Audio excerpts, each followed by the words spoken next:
자, 오늘은 간하고 우리 근골격계하고 어떤 식으로 연결이 되어 있는지. 대부분 간은 우측에 있고 이 우측에 있는 간에 의해서 늑골도 영향을 받고, 그 다음에 그래서 견갑의 움직임, 상완의 제한, 그 다음에 오른쪽 편의 경추의 불편함 등을 나타낼 수가 있어요. 그게 어떠한 경로에 의해서 그렇게 되는지에 대해서 한번 설명을 드려보도록 할게요.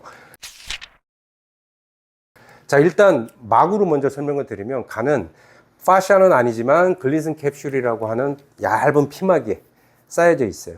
그래서 이 글리신 캡슐 같은 경우는 감각, 내장 감각 신경이에요. 그래서 얘들은 척수로 바로 들어가서 통증에 대한 어떤 전달이 굉장히 민감합니다. 그래서 간 같은 경우 통증의 그 민감도가 어떠냐면, 눌렀을 때 한 곳에 머무르지 않고 근처 부위에 다른 근골격계 부위에 우리한 느낌을 준다거나 아주 민감한 통증, 약간 둔감하고도 묵직한 통증을 줄 수가 있어요. 그거는 이제 지금 쌓여져 있는 글리신 캡슐이라고 하는 피막의 영향에 의해서 이제 그런 통증들을 느낄 수가 있고, 그 글리신 cap슐이 쭉 나와서 간원삭이라고 하는 간의 인대에 가서 붙습니다. 그래서 얘가 겸상인대로 해서 횡격막에 의해서 딱 걸리는 곳으로 흡수가 쫙 되어 있는 거예요, 간이.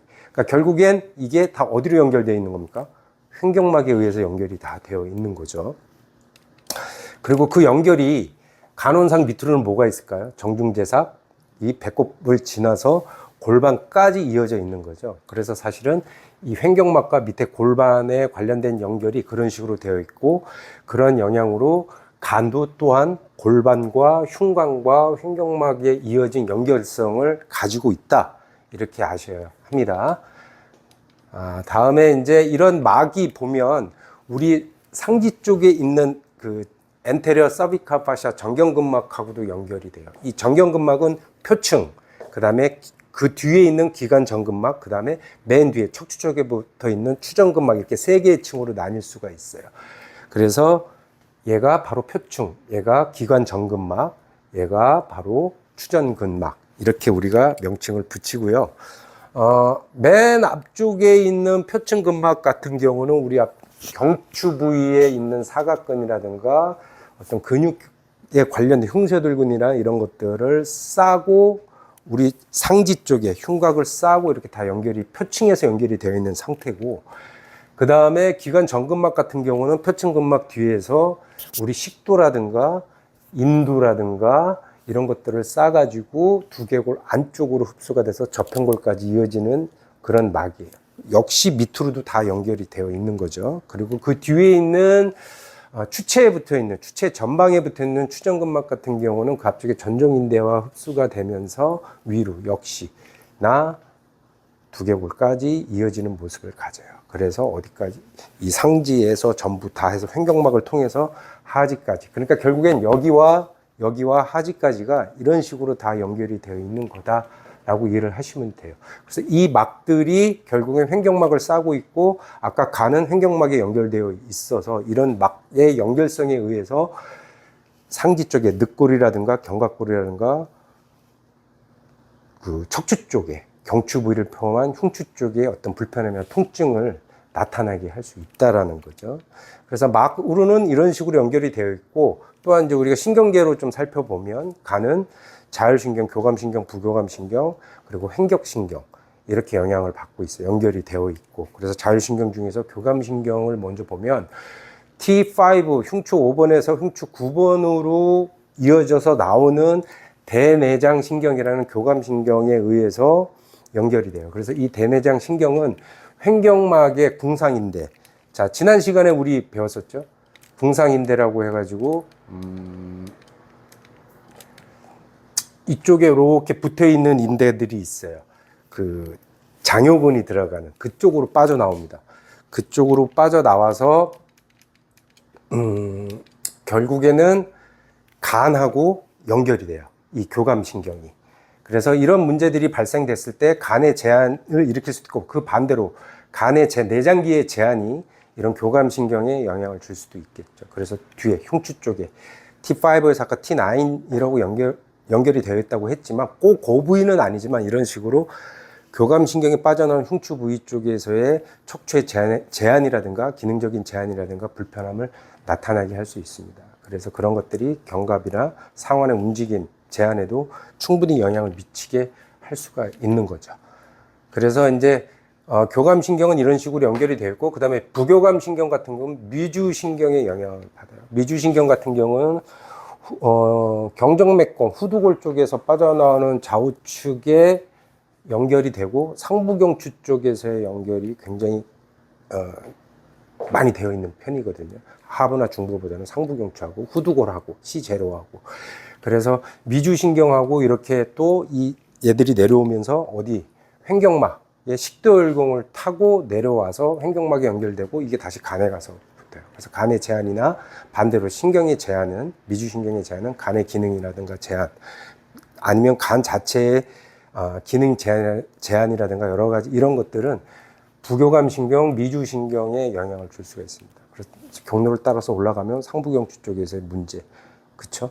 그래서 어지러움증이라든가 여러 가지 이런 것들도 발생시킬 수 있는 미주신경에 관련된 뭐 불편함들, 제한들 충분하게 나타나게 할 수 있는 거죠. 궁극적인 부분뿐만이 아니라.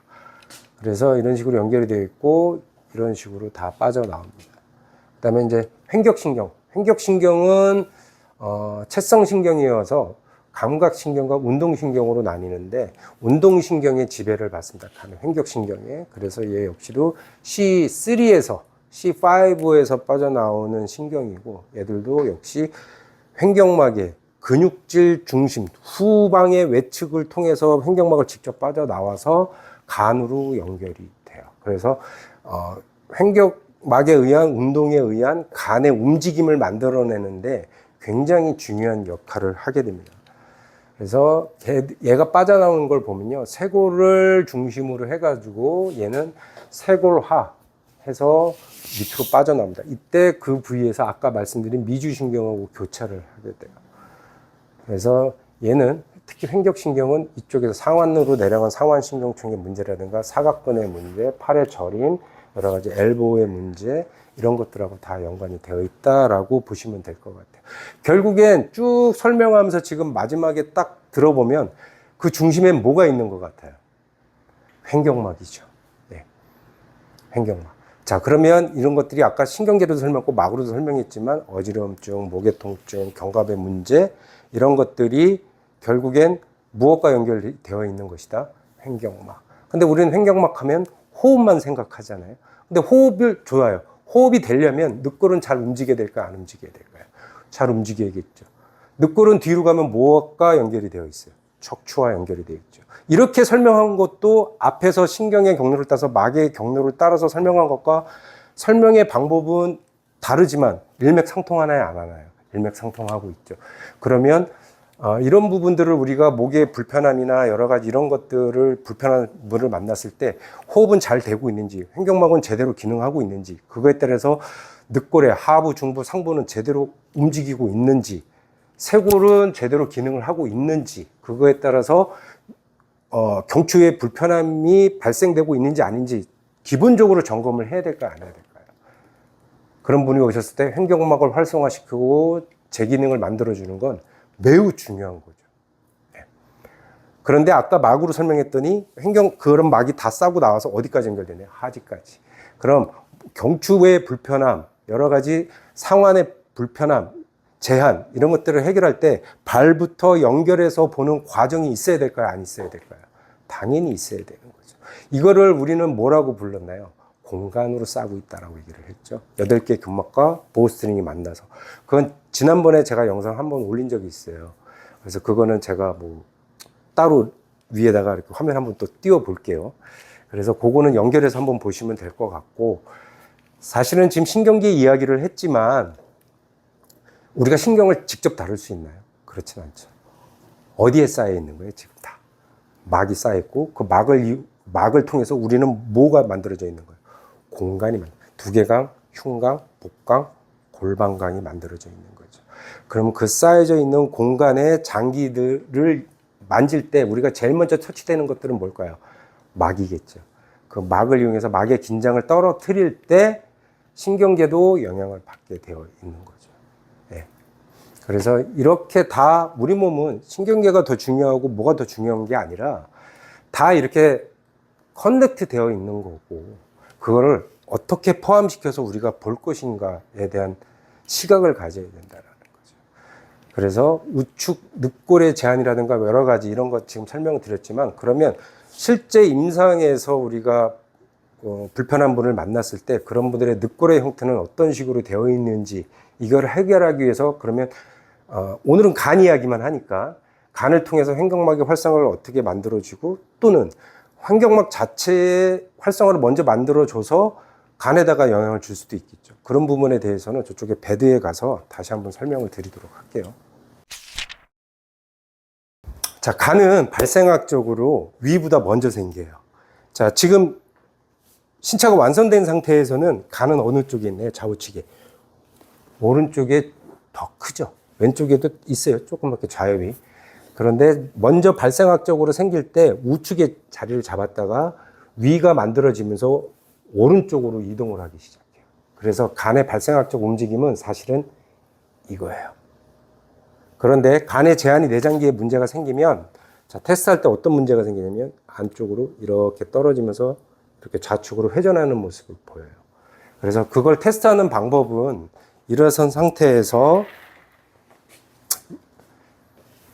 눈을 감고 장기 어느 쪽에서 움직임이 끌고 가는가에 대한 부분을 보는 거죠. 지금 고개부터 떨어지죠. 선생님 같은 경우도 지금 우측 간에 제한이 있다라고, 그쪽이에요. 간이 아니라 이쪽 우측 쪽의 제한 때문에 몸이 이렇게 말려 들어가는 거라고 보시면 될 것 같아요. 자, 이러한 상태이고, 늑골 같은 경우도 어떻게 되느냐면 발생학적 원래 움직임인 시계 방향의 회전, 지금 이렇게 이 회전이 떨어지고 오히려 이 회전이 많아지게 되는 거죠. 그럼 늑골도 그런 식으로 형태를 잡고 있다라고 보시면 돼요. 그래서 여기에서도 마찬가지 회전을 줘보는 거죠. 고개는 축을 그대로 놔두고, 자, 오른쪽으로 왼쪽으로 회전, 오른쪽으로 회전 시켜보는 거예요. 그래서 어느 쪽으로의 회전이 잘 안 되는가. 그래서 간에 제한이 있을 경우엔 이 방향으로의 어떠한 제한이 있을 수 있다라고 볼 수 있는 거죠. 그래서 뭐 이걸 해결하기 위해서 할 수 있는 방법은 늑골을 조정한다거나 여러 가지 할 수 있겠죠. 자, 늑골이 한쪽으로 밀려 있을 수도 있어요. 이렇게 체중이. 그러면 골반의 모습은 어떨까요?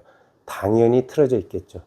좌골이 이렇게 앉아 있을 때 양쪽이 중심이 똑같이 들어가지 않고 한쪽으로 기울어 있을 수 있겠죠. 그걸 보상하기 위해서 우리는 어떻게 해요? 다 꼬는 거예요. 꼬아서 한쪽으로 기대져 있는 체중을 반대로.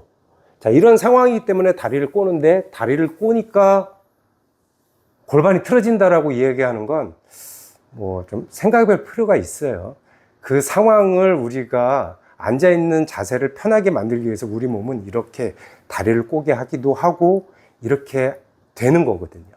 어쨌든 간에, 자, 그래서 이쪽으로의 로테이션과 오히려 이쪽으로 로테이션이 많다면 상완의, 간에 의한 상완의 움직임의 제한이라든가 목 쪽의 통증 등을 불러일으킬 수 있다.